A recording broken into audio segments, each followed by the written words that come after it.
the North. This is the North End.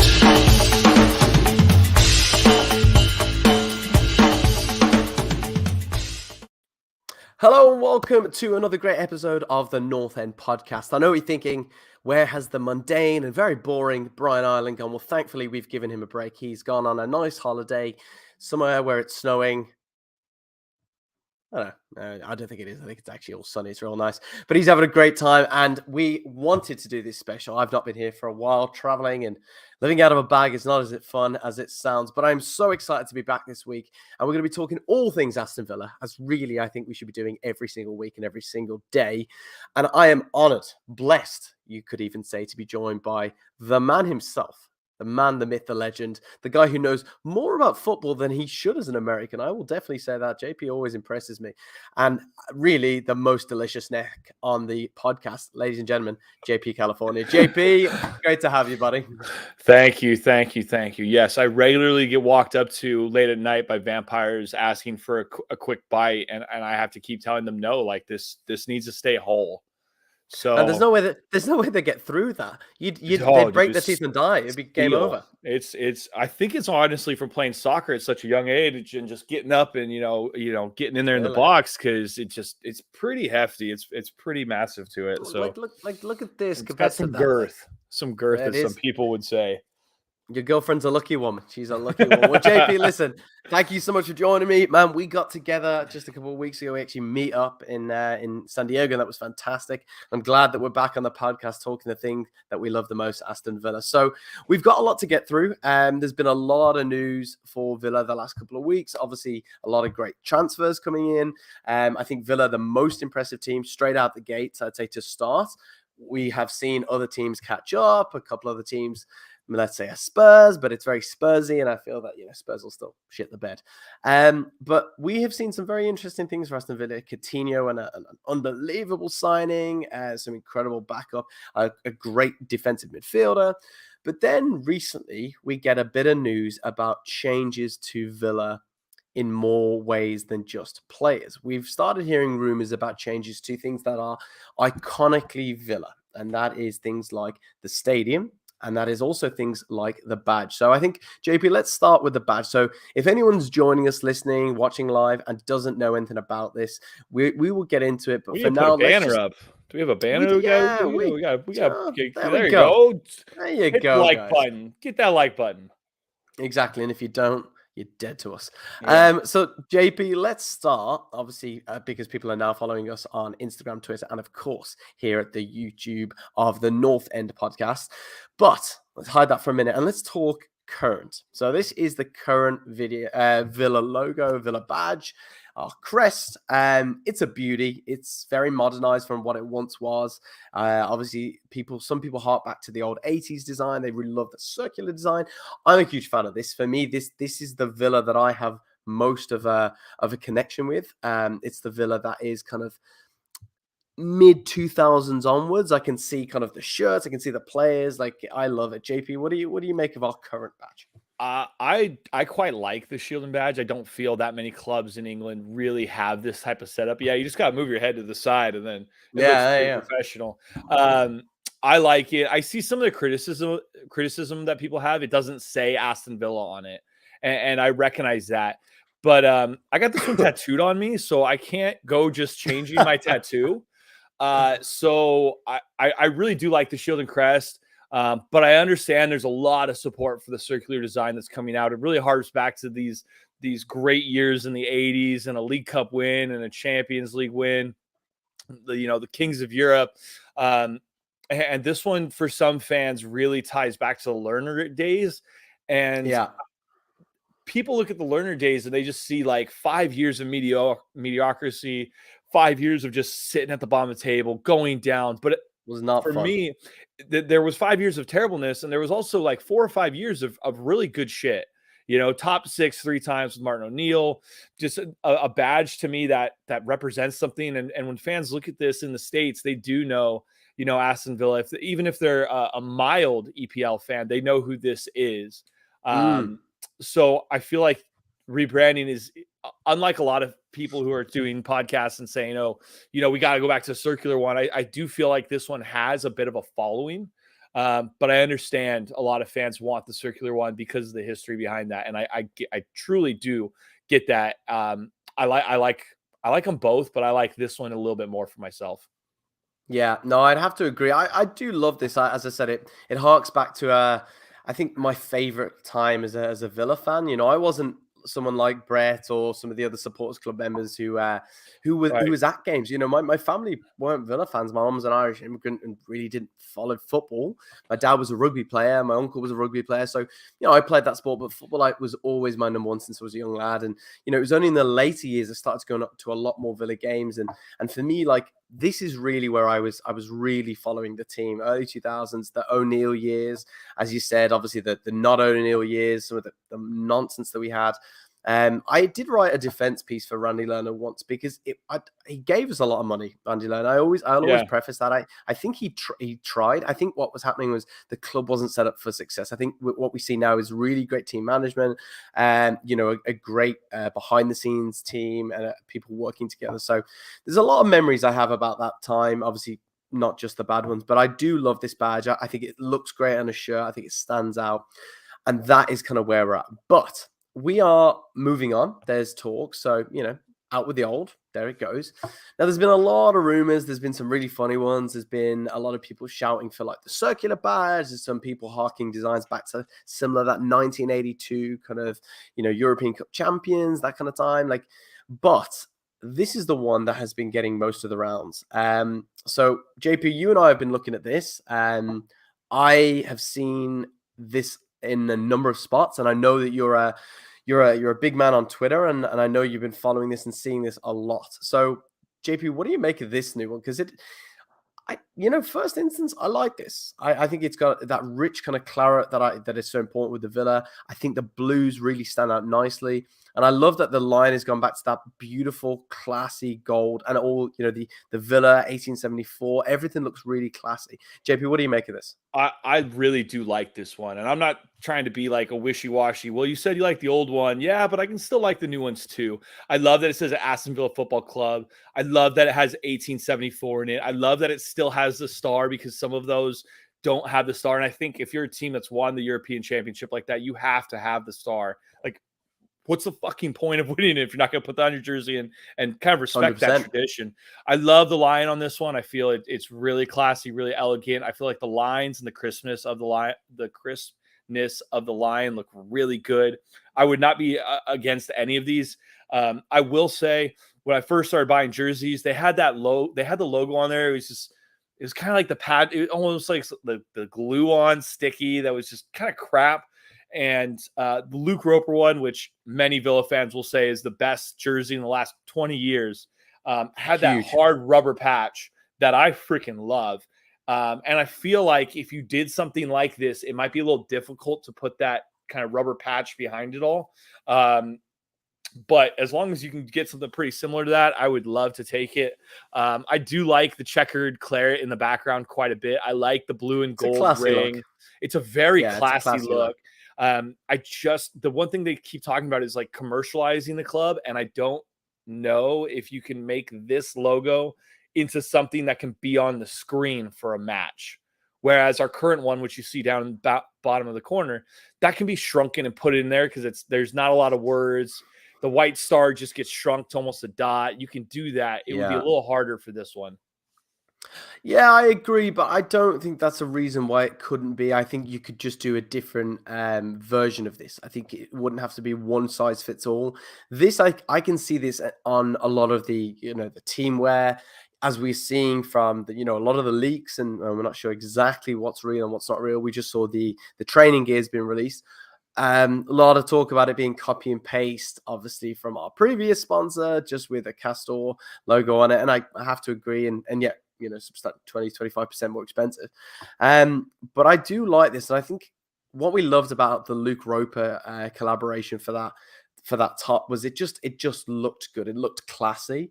There's that real iconic class that's linked to Birmingham now. And I think really that's kind of come in the last 10 years with Peaky Blinders, that kind of like real Tommy, look, it's smart, it's like sophisticated. It's clean. It's clean. Yeah, it's clean and it's clean. modern. And I think this screams that for me. And the gold, as I said, gold well used on a poster or a design really stands out, and it really gets me. Yeah, it doesn't give like a 1980s drug dealer feel. It's very classy. It's very well done. Like a Miami Vice. Hold on, yeah. Miami Vice. It doesn't have that. It's elegant. It's very like historically driven. It shows like kind of the background for Villa and everything that kind of goes with it. And I really do like that it's gold and not necessarily yellow, right? In our modern crest, it's yellow. It's not this gold. And I like that quite a bit. Yeah, no, I think so. And anyone listening or watching, a couple of people join us. We appreciate that. Get your super chats in. Top priority. And of course, remember to give us a little like, because what's the point? Just JP and I talking, get us out there. But let us know what you think. That's what we're here to have a bit of a discussion on it. It is an interesting time. And shout out to Ethan Batstone watching us, giving us a quick like, dude. Get on that, buddy. Shoot us some comments. Absolutely. So a really great start, and I think obviously it's not going to be what we see as the finale. It's not going to be the main thing that we see, but it's a nice piece, and I think we're going to have to move on, because we can't just talk about. Yeah, we can't just talk about the patch the whole time. Yeah, exactly. And before we move on too quickly, we should just mention that obviously Villa have just seen two of their young delights do really well. Three of them. Was there three of them came on in the end? Yeah. Ramsey too.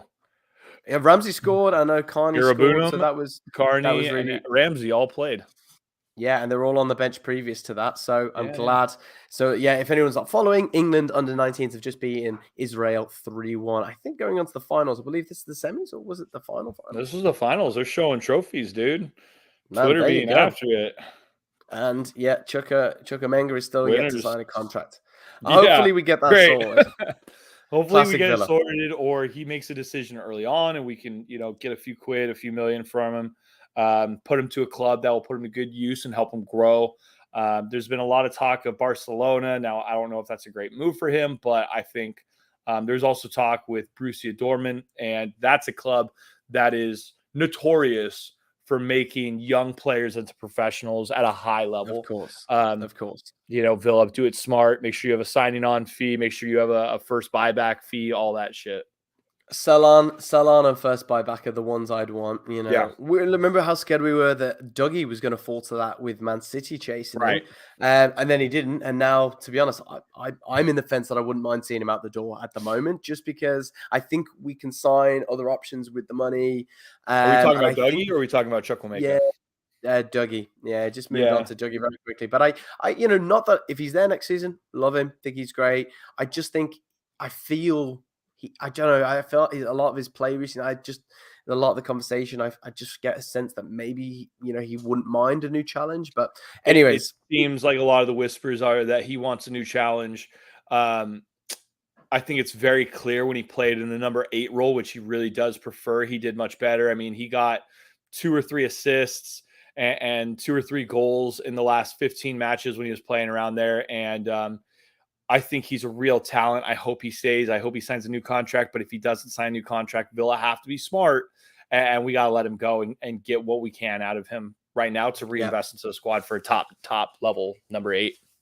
Absolutely. So let's get on to the other big news that came out. So not just a logo and potential, a new crest. There is a lot of talk about this Villa world and this Villa live interactive experience. So big plans for the stadium. Now there are a number of pictures that have been released. We're going to put them on the screen one at a time. So JP, let's kind of talk about it. So this is kind of the first. Well, hold on, Luke. You've been there to a lot of games, and sadly, being from California, I don't get to go out very often. So why don't I ask you a few questions about that? Go ahead and put that picture back up for me, buddy. All right, I will do. So this is a rendering of the outside of the corner of the north stand. The north stand corner, you can see the 6 blue lines kind of going up. Those look like windows. But on the right-hand side is a lower large rectangle room with a lot of glass rooms. That is representing the new Aston Villa Alive. Now, the pictures of this Aston Villa Alive that we'll get to in a minute really show kind of a Wembley box park type theme. Have you been to the box park? Have you been to like one of those type of outdoor venues for sporting events in England? Yeah, so Box Park's only down at Wembley. I have been. It's fantastic. I wish I was here. I wish I got to see it during the Euros. I didn't, but you couldn't book in. It was so popular, and we have such a great culture for that in the UK. Yes, it's messy, and people are like, yeah, you can say it's not great, but it brings people together. There's booze. There's like everyone has a good time, and it is fun. So I'm excited by this, and like I know we've only seen very basic renderings, but yeah, JP, like from that instance, that would be exciting. Yeah, something outside there that could be fan friendly, family friendly, alcohol friendly, and a place for some fans to get there before a game. First off, really random reviews. Hi, lads. Thanks, man. Way to jump in. Shoot us some questions if you got any ideas, man. The renderings look really great. I included, there's clearly a little picture of myself in there. You and me, I think, are hanging out there on the right. I think I got some crazy hair going on, and you're there in red. But this idea of redoing the North Stand seems to be very popular with Villa fans. I've never sat in the North Stand. I've only sat in the Holt End at the special ideas of Matthew Colley, who said I have to sit there. And I love the Holt End. It was the best. But a lot of fans are pointing to the North Stand literally being almost 50 years old now and really needing a major revamp. So hearing that they're going to demo that and rebuild the whole North Stand is something Villa need quite a bit. Yeah. It needs it. He talked about widening it, making it taller. I think both of those are key. He wants to add something from the roughly 42,500 fans up to almost 52.5. A lot of fans are saying 50, but it sounds like the real number is closer to 52,000, which would put us over the needed number for future England games or World Cup or Euro games. We'll get to that in a little bit. But this rendering really showcases a commercial side to Aston Villa that I don't feel Villa have. What are some things, Luke, that you would want at this box park type Aston Villa life scenario? So I think something that has a good engagement with the community. I think we talk a lot of negatives about Man City because it's so easy to, but I think sometimes what's forgotten is what they've done for the community, surrounding community, and there's a really interesting story behind that. There's a great football book called "I'm Not Really There." It's by an ex-footballer called Paul Lake. He suffered a horrendous injury, and at the time, Man City had no money. They sent him to the National Health Service, and they absolutely butchered the operation, and he never really played again. And previous to that, he was being looked at as a potential England captain, not just an England player, but an England captain, and there was a lot of hype behind them. So he's now the community director at Man City and has been since I believe about 2009, and he's done a lot. They've really worked on the engagement. So for me, I'd love to see a lot of things like that. I love the idea of something out there where people can interact. I think something that allows for a safe drinking culture, and maybe something that kind of shows the fans in a better light, because I think for people outside of football, they only see the negative. Where if there was a way of kind of giving them a safe space that was inclusive, but also kind of not too in your face, I think that would be a really great thing. And I'd love to see like interactive sides to it as well. I think Villa has great history, so why not make it interactive, or like have maybe a small museum attached into one of it, right? Like this could almost be like a mini mall in the inside where you walk in and it's very open and there's places to sit and there's places to get food and there's windows to get food, but there might actually be connections to like a Aston Villa historical museum, or doors that will take you into the shop where you can go and buy clothes while the parents are having a drink, off in the middle. And it would allow for a lot more engagement, just a lot more interaction, a lot more options for a fan, all in one spot. Can we go to the next rendering where it was a visual from above? We can, yeah. Just before we do, I just want to add one of our comments from obviously really random reviews. Thanks for joining us, brother. Bucks Park is a day out in itself to that's what they want to watch other games and buy a beer, and that's exactly it would be isn't it? great for away days. Well, it would be even better. Like, let's just throw this out there. Like, let's make them sell 100 season tickets for away games. $10, or I'm sorry, pounds. £10. Yeah. 15 pounds per away game. You can go in there. You can watch the game. You can drink as much as you really want. You can stay civilized. Be there. It's like being in your own freaking pub, except it's just Villa fans at Villa Park. You can watch the away end, and then you can be on your merry way. And it's a great way for A, Villa to get a little bit of side revenue, and B, to bring Villa fans together that can't make it to the away games, because sometimes those are really far and a lot of money. It's a lot of money, man. The coaches are expensive. Like, I've done a number of away games and it's fun, but people make money across the board. There's people making a little bit of cut on the coaches and all kinds of stuff. Our boy Matty Cayley joining us. Matty absolutely killing it in the US right now. Matt, thanks for joining us very quickly. Yeah, I got to agree with Matt. Matt is a big home and away guy. Matt has been a season ticket holder, or was for a number of years when he was young. And so, what he says kind of goes for me. And he said Villa Live will be huge. Will help with people staying after the games. The public transport is swamped. And JP, you just mentioned that. That is, and it's true. There is the biggest thing that they said with this announcement is a better transportation system in and out of Villa, because at the moment it is rough. Like, you get the train into either Witton or Aston. They're both Witton's closer, Aston's a little further, but they're still fairly both walkable. But they're small stations, and so when the game finishes and you have 8 to 10,000 people, like, the queues are like, it's a complete waste of time. So something where they could go have beers, Villa would make a ton of money. The community would probably be appreciative of that.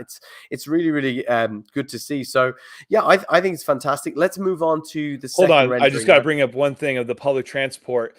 They've talked for years about how the Witton station and the other station is Aston station. They both can't handle the large numbers. For me, they're only dropping this news. Villa is only posting this on the website for all the Villa fans to get hyped. If it's already been sorted that those stations are going to be worked on, there's no way they're moving forward with this if the city council has not agreed to expand, enlarge, or even add a third station. So for me, absolutely, there's going to be station work to help alleviate that problem. You're not looking to put in $100 to $150 million on a new stand, more people, if the city's just not going to help you there. So for Villa, this is a huge win. Like, they really need to alleviate those problems. Of course, it's a great opportunity. So obviously another image that we had of kind of like the greater surrounding area, great picture. And let me tell you, like, you asked me earlier, JP, like going to Villa and stuff. It's a great experience, but I'll call a spade a spade. I grew up in Birmingham, and I don't think people are going to disagree. Aston is in desperate need of money put into the area. It is. Correct. It has a lot of problems with, those houses right behind the north stand need a lot of help. They look great. I mean, they have this really cool artistic old feel. Like, what to me is the stereotypical It's not artistic England. Old. It's just old. It's old though. It's old. Like, it's to me, old, it honestly does look like something out of Peaky Blinders that hasn't been touched since Peaky Blinders. Probably hasn't been. Yeah. It needs a revamp. They need, like, the club obviously probably can't. I think there's actually something where the club kind of own part of those homes right behind the north stand. But they need to do all those homes and revamp them into something a little bit nicer. Like, that whole little end there needs to be transformed quite a bit. I think there's potential. It depends on how they go with Birmingham. Birmingham as a city is seeing a lot of rejuvenation. There's a lot of things happening, and yeah, like, I think there's great opportunity, and Aston could really benefit. Like, the expansion of this club could be the expansion of the area. But yeah, This is the second image. JP, why don't you talk a little bit about this, and we'll go from there. Well, the other thing that they're adding in, and this is something that's been known for a few months now, is that Aston Villa Football Club are also building a new academy setup within Birmingham that is going to be very helpful. And to hear these things, like, not only is clearly the traffic transportation issue seemingly going to be adjusted and changed over the next few months, but they're putting these works in not just at the stadium, but within Birmingham itself, really shows, like we've talked about, a care for the greater area. And really random reviews, he actually just posted, these owners are a fine example. In my opinion, they're going to be working on the area. And it's clear to me that these owners have bought in on the program, the policy, the long-term project, which isn't just Aston Villa FC, but the area around it. Well, JP, just while you're coughing, I'll tell you. Yeah, so Birmingham is a city. Yeah, I know. God, man, how many times can a one-man catch it? No, so there's been a big rejuvenation of Birmingham as a city. It's been desperately in need of it since I was young. They have a plan. So the councils combined, Birmingham City Council as a whole. It's the big city plan of 2040. So that's kind of what they're aiming towards. Now, when Christian Persler came out and was speaking with this, he kind of said, well, I'll just say in his exact words, he said, we're excited to share our vision for Aston Villa to become a world-class sporting venue and thriving community destination. It's important that we gain the feedback of our local community, fans and organizations, as we want them to play a key role in shaping the next chapter in Villa Park's illustrious history. And he said, they are working with Birmingham City Council, the West Midlands Combined Authority, and other key stakeholders to ensure it aligns with Birmingham's big city plan for 2040. And of course, because we might as well segue into it, their current bid to be one of the main cities in the current bid for the Euro 2028. Yes. Since England gave up on the 2030 bid, that's where they're focusing their attention now. Scotland, Wales, Ireland, Republic, and North, and then obviously the Greater England as well. And it's this one big bid, and a rejuvenated Aston Villa would be huge. Like Birmingham can host. It hosts massive conferences. It has great transportation. You fly into the airport and you can get a train directly into the center and then directly out to Villa. It's very, very connected. Birmingham sits in the center of England. It really is. It's a hub for if you're trying to get anywhere in England, that's where you connect from. So there's a lot of great example. And I think really random said it bang on. Like the owners really are doing a fine job. And, I'm sure there's benefits for them. There's always, they see a bigger play here as multi-billionaires and multi-millionaires do, but it looks good and it is good. And I think this rejuvenation is impressive. And I get a little feel of like a PSG a little bit, obviously maybe not to that size, but PSG was a complete revamp, everything. Like I've seen it first and I've been to the game there. Ex-Villa groundsman Jonathan Calderwood has been the PSG groundsman now for a number of years. Lovely guy, phenomenal pitches, and all the training pitches are exactly the same. And it's like it really has helped the area. They're really kind of like the youth system's gone really improved since that. So I think everyone benefits, and Aston wins. I really, really think so. So that was the second. I think there was one more picture we have, and the inside. So. Yeah, this is the inside, and I wanted to. Oh, I don't know whether I've lost me or lost you. I can't hear you. I was muted. My bad. There we go. No worries. Thank you. This happens. Apologies, viewers. But when you guys look at this, it definitely gives off box park vibe. You got a very childish kind of kids park where kids are playing on a soccer field. And, what's greater to get a young Aston Villa fan kind of pumped before a match than to let him go play himself on a little turf field. I love that. Maybe a little indoor. Yeah, I love that too. Maybe some side netting, obviously, for the ball work and shit like that. But the other thing is you can clearly see a lot of doors along the bottom. You got what looked to be potentially brick arches, which, by the way, I feel brick would be super important to match with the culture and the history behind Villa Park. Put a lot of brick in this box place, this Aston Villa Live, if you will. And there's clearly a lot going on there. You can have a little museum down there like we talked about. You can have entrances to the shop, and you can have it would even be even better in my eyes is if you had entrances straight from Aston Villa Live that go straight into the North Stand. So you don't have to exit if it's raining out really heavy. Once you get into Aston Villa Live, you're in a different atmosphere. You've come someplace that's warm. It's a gathering place of people to support Aston Villa, and up the food quality a little bit from what I hear from some of the fans.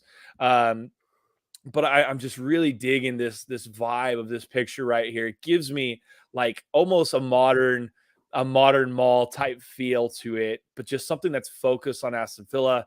I hope they make it large enough because I feel like this is going to be a hit in the first few years. I really do 100. feel, 100%, man. You're going to have so many people. And I did Box Park after the Wembley final when we won, and it was just ridiculous. I mean, it was absolutely packed to the rafters, and it was a great time. It was so much fun. It's an unbelievable experience. Any form of large sporting that you bring people together, like it doesn't matter what sport, it's fun. As you said, I love that little pitch. It doesn't have to be a big pitch. You can have a small little futsal pot. I think that would be good. Yeah, 3v4, like something small where the kids could play, or even a couple of adults could have a small little game. They could have a ref there. They could just have someone have it an interactive board when it goes into the goal. It would involve the crowd. Maybe the crowd will get behind the kids. It could be really nice. But the one thing that Villa Park desperately needs is better access. It is one of the worst stadiums for access, and I'll say that. When you walk to Villa, if you don't know, and I think you've been, JP, you can turn right and you've got that side end there with the Trinity is. Then you've got the main kind of concourse where the ticketing office is, and then you've got the side doors.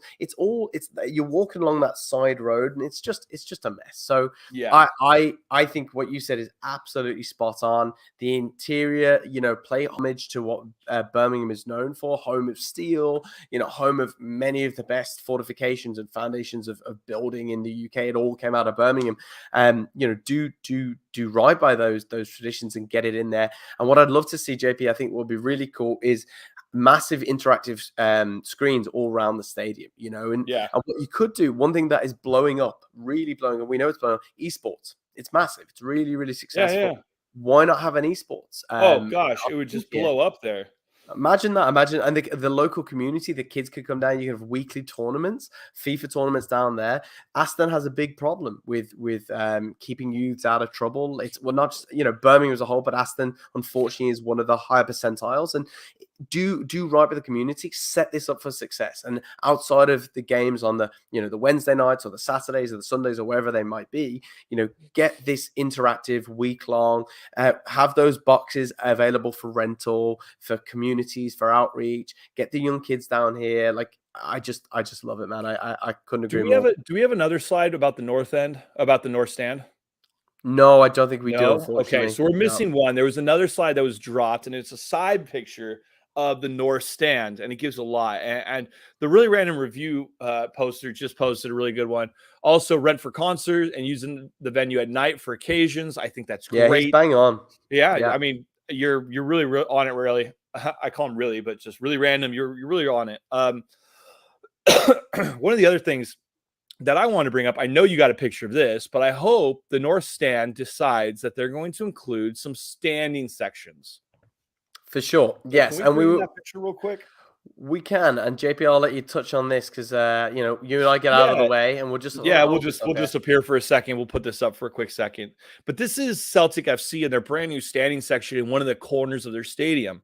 I feel that Aston Villa could really hit a niche market right now because England itself seems to be really loosening its control and taking away that safe standing kind of control that they didn't allow stadiums to do. And it seems like they're allowing stadiums to now have test runs with this. Now, I really hope that the north end has some sections, whether it's in the corners that they're clearly filling in or somewhere in the proper of the north stand where they're going to have a standing section that could really add an environment to Villa Park that we just don't see on the average match days. There's so many times when I'm listening to podcasts, because I don't get to all the games, obviously, and fans just say how the atmosphere was so crap after 10 minutes.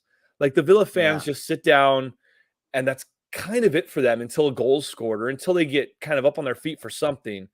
And I feel like having an away section or having a standing section opposite the Holt end could help create an atmosphere to this. Yeah, I think... And there's nothing like it. I go to LAFC games and they have a huge, almost 4,000 standing section right behind one of the goals, and they're safe, right? They have these metal bars that you can put your drinks in. Although you English people apparently don't like alcohol, so you can put your drinks there. There's the man who drinks seltzer. Yeah, okay. They have the metal bar, and then they have the seats up that you can take down for other events. And I feel like Villa could really hit the nail on the head by having these stand-up, sit-down seats in the corners, kind of like the Celtic did. So I hope Villa takes some notes from Celtic FC right there, put in some extra seating, and it increases those numbers quite a bit. Yeah, no, I couldn't agree more, man. You spoke a lot, but yeah, absolutely smashed it. And I think you're absolutely bang on. Couple of great comments here. Graham Batstone coming in. Graham, great point here. Got to be able to keep some standing only options. Nothing like it.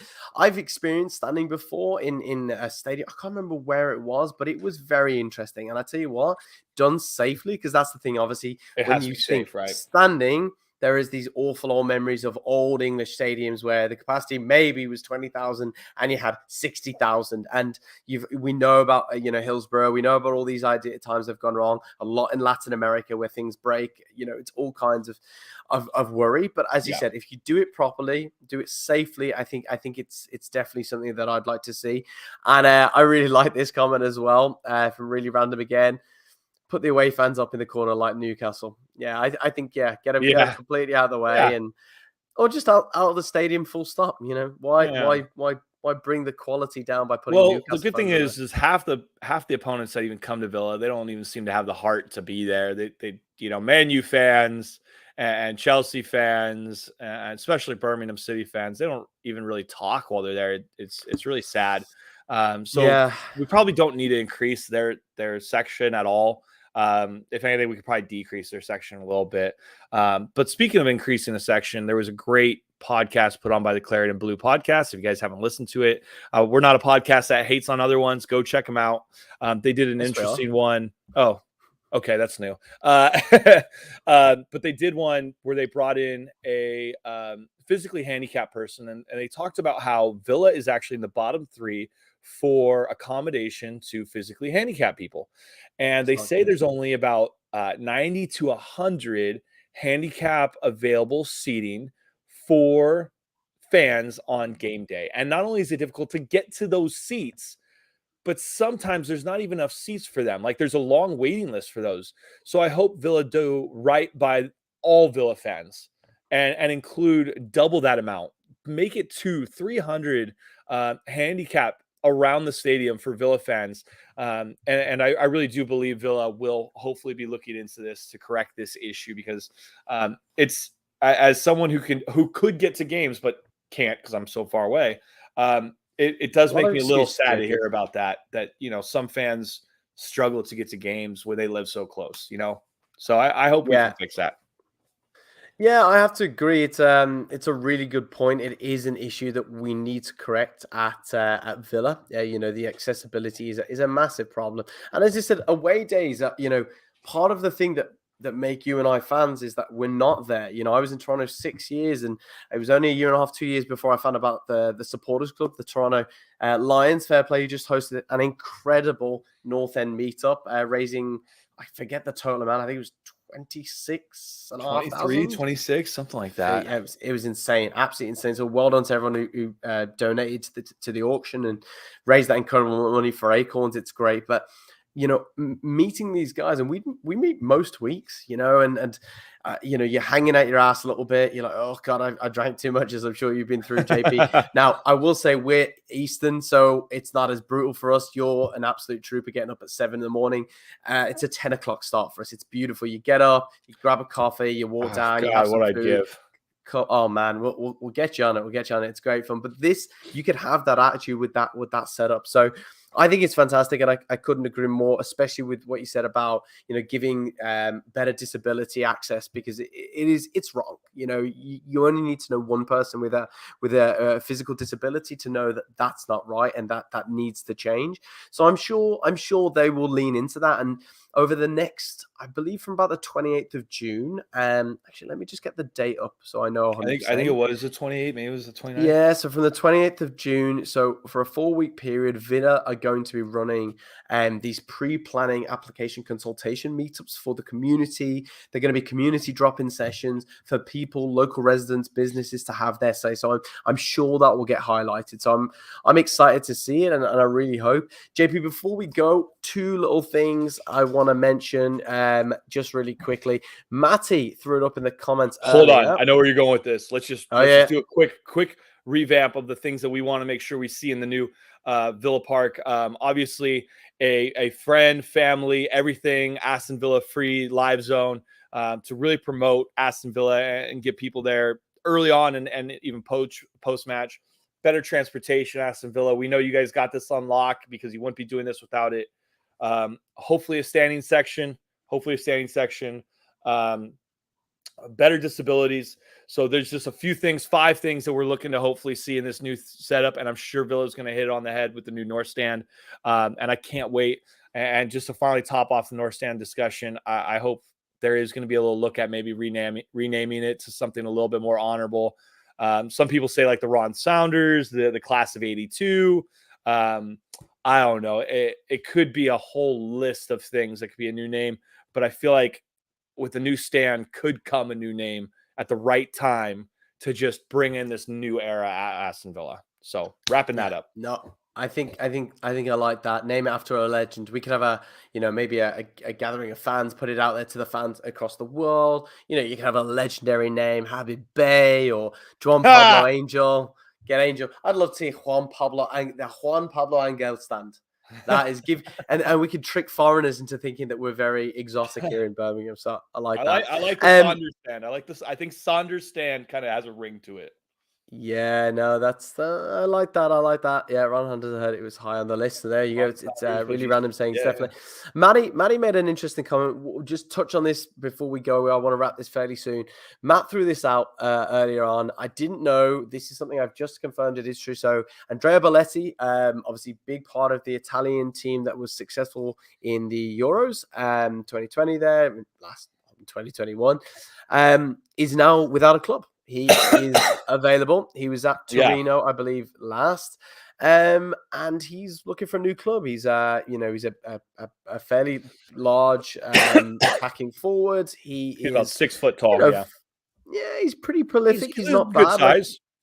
Yeah, but a previous season to the 21-22 season, he scored 8 goals, 1 assist in 22 games in the Serie A. So nothing amazing, but also not terrible. I think if he's without a squad, he's got international experience. He's a decent age. He's not over 30. He's 28. It's a good age. He has hit double figures quite a bit before that 8-goal season. I don't mind it. Here's my. Everyone keeps talking about we need an extra striker. It's like, okay, we have Ollie Watkins, we have Danny Ings, but Villa fans, I feel like Villa fans are caught in 2 worlds, right? Villa fans are caught between this. Do we want to give our youth a chance or do we want to go for the win? And I feel like there's a lot of Villa fans who need to make up their minds. Do you want to give Cameron Archer a chance? Do you want to give Davis a chance? If Davis isn't getting a chance, then Cameron Archer gets a chance. So what is this guy? Is he going to come on to be 4th string? If we're going for wins, if we're just moving on, we're saying this is a season we have to get 8th, then you need someone better than this. Honestly. I think it's a fair point. I really do. I think that's a very fair point. I think when a player like this becomes available, sometimes you can get it. It is easy to just go, oh, we should go out and grab him. But exactly? But also, what's the bigger holistic play for Aston Villa here, and does he fit into what we're trying to build? Right. I think you're right, JP. I think Archer should be given the chance right now. I think he's the lad. He's absolutely lit up the Euros. He's been scoring non-stop. He's played out of his skin. He went out on loan. I don't know if you know, but when he was on loan at was he Preston last year? He was at loan. Preston North End, yes. At Preston, he was the best performing under 21 teenager in Europe. Yeah, his statistics made him the best over, and it wasn't. I don't know if it was during the full length of the season or was it half. I think he was only there for half the season. Yeah, but I think even in that half, I'm not sure. But I know for the vast majority of it, his stats were absolute, and he was scoring or assisting almost every week. So I think that is a really interesting one. And the last, just because there's a lot of random ones back and forth, but this guy is being talked about a lot. Otavio. So I'll put it out there. I don't know a whole lot about him. I know the position he plays. I know kind of why we'd be looking to him. There's a lot of talk that we must be willing to kind of break his release clause. And there's a fresh rumor going around that it's about the release clause. Just posted a nice little link, little thing that you might want to throw up. Yeah, so I believe it's about 30. I think it's 40 million that they're saying is kind of what they're saying for the release clause. Graham, good point. Graham says he just seems a bit too expensive for his added benefit, though. Graham, I probably have to agree with you. I think I like the player. From what I've seen, and that's all I can go from what his time at Porto. He looks good. He's a good age. He He's not the seems to right play well. size though. He's only about Yeah, 5'9". So he's literally about my size, probably even skinnier. And for you're not me, 5'9". well, I got a big neck and it's kind of Yeah. tall. I'm about 5'10", 5'9". For me, he kind of seems like what we already have. He just appears to me almost like a better version of maybe I John like that. McGinn. Yeah. Like I said, better version of maybe John McGinn, especially this last season. Graham says he's 5'4". God, I hope he's not 5'4". If he's 5'4", we don't need him. That's too small for the EPL. No, I don't think. Oh, I think he's he's short. Oh man, I'll find. is he your short? Like 5'2"? Man, get the fuck out of here, man. He is short. He's he's about 5'6", 5'6" and a Damn, he's half. to me. So he's shorter than me. Do you know Yeah. who this is? This is not Toretto. The short central Latino player that Arsenal had in the middle. He started off brilliantly, faded out last couple of seasons. What was his name? Toretto or to. He was a real kind of man, you like, got me on that one. yeah, like a Thankfully, I don't like a follow little Arsenal that much. like a little chihuahua he was. But he started off great for Arsenal, but just faded away. And I don't know whether it was the tenacity or the size of the Premier League, the strength. He seemed okay to start, and then he just faded off. He fell out of favor, and I'm pretty sure he got loaned out and sold. Yeah. I'll get his name in a minute, but yeah, I think if that's the case, I just it could be. I don't feel we need to be dropping 40, even 25 million on a player like that. It's very clear that Villa want a number 8, and I think since we bid in January Torreira. for Bissouma, Carrera, Lucas Torreira. Torreira. Lucas Torreira. Yeah, he did lose it near at the end of back season. It just seems like Villa want not just a number 8 who's a ball winner, but a number 8 with size. Bissouma's not small, right? We're linked. We put a bid in for him in January. Even who's the new holding mid we just got? Kamara Boubacar. Even Kamara Boubacar is like 6'1". I'm gonna say we're going for guys that are in that mound where they are big, they're physical, they can make a pass, and they probably have a bit of pace on them because they're so big.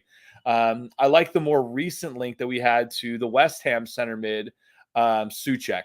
Now, a lot of fans were bashing this on Twitter, and I've got to say that's a fucking load of shit. I'd take Souček in a heartbeat. In a heartbeat. We're not I would pay. He'll sign I a would new pay contract. 30. I'd pay 30 million for Souček, honestly. Yeah. But what if is you he? were Souček, 6'4", 6'5"?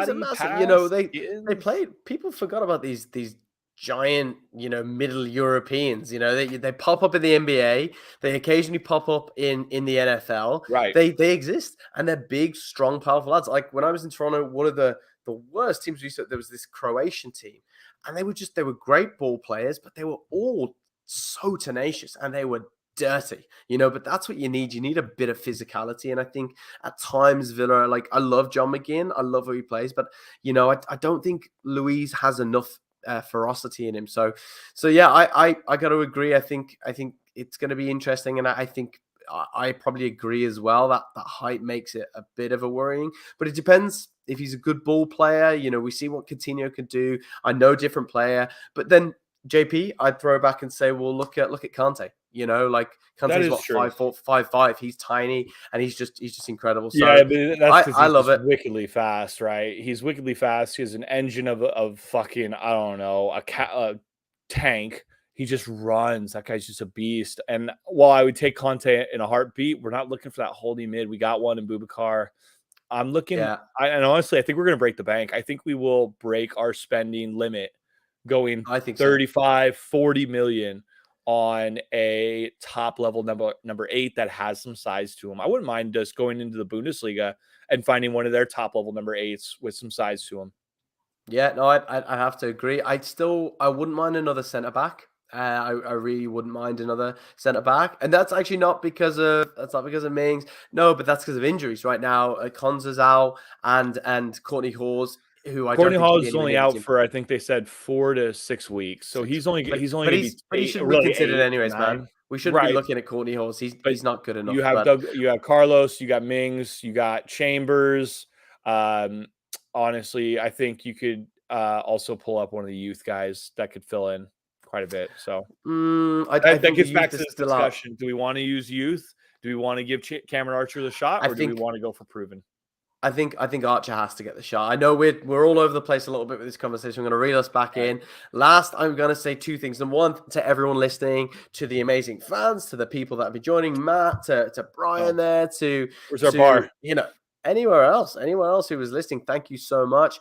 As we said, please like and subscribe, message us, say hello. Like that button. My girlfriend, who's just joined us and doesn't have a clue what we're talking about, but just thinks JP is the most attractive man she's ever seen, so I don't blame her.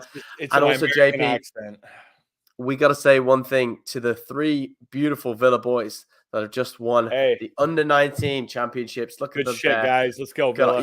You've got Tim, you've got Chuck, and who else is there? That's Ramsey, dude. That's Ramsey, isn't it? Yeah, that's young Ramsey. Yeah. Wow, that's fantastic, Absolutely fantastic. So we've got the youth. We've been plowing money into the youth now for the last couple of years. Use them. It's time to and Archer. I like Archer. I don't think you can sleep on Archer. I think you're right, JP. I think we've got enough.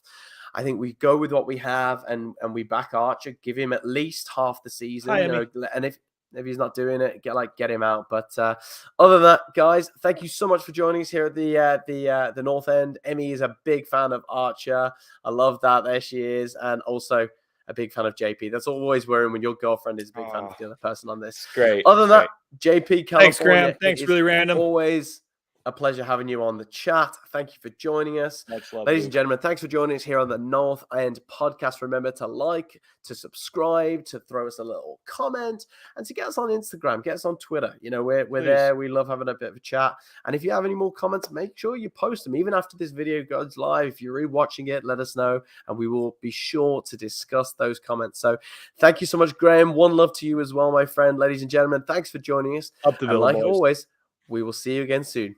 Goodbye. This is the North End. This is the North End.